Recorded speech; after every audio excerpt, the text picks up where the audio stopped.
This is television for the Isles of Scilly, brought to you with Worldwide Financial Planning, Truro and Penwith College, and the Scilly Lottery.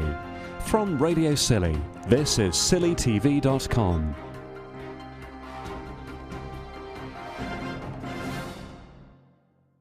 "38 youngsters embarked on a week of water safety exercises on Porthmelon Beach, and at the end of the events they rolled all their skills into one long regatta followed by a barbecue.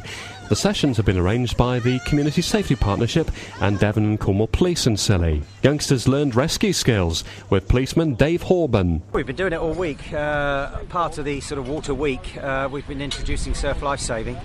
And apart from being a police officer, I'm involved with that on the mainland with Portreath. I have been for 40 odd years. So really it's about giving them some skills in surf lifesaving and hopefully encouraging them to not only be on the water but in the water.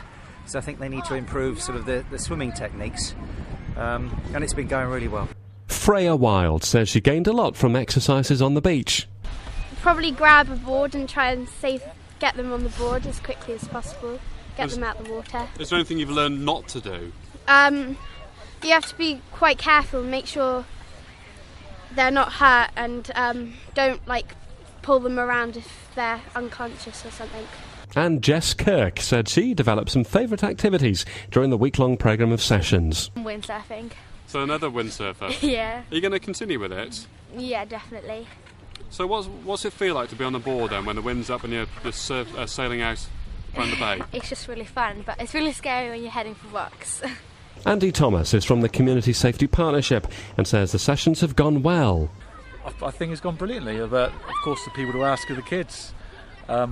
And I would say maybe the parents as well, and maybe it's something that you won't notice at first, but it might come to a point where you're on the water with your child, in the coming weeks or months, and they might do something that surprises you, and you go, well, where'd you learn that? And they might hopefully say, well, we learned that on the Sea Safety Week. He says the biggest challenge in arranging the event was what to do if the weather was foul. I suppose the weather has been a big factor in things like, say, the sailing and the windsurfing. So sailing's a bit more cumbersome, but the windsurfers mean they have to get in the water, so they get cold. So there's a bit of a dead heat between those two, I've got to say.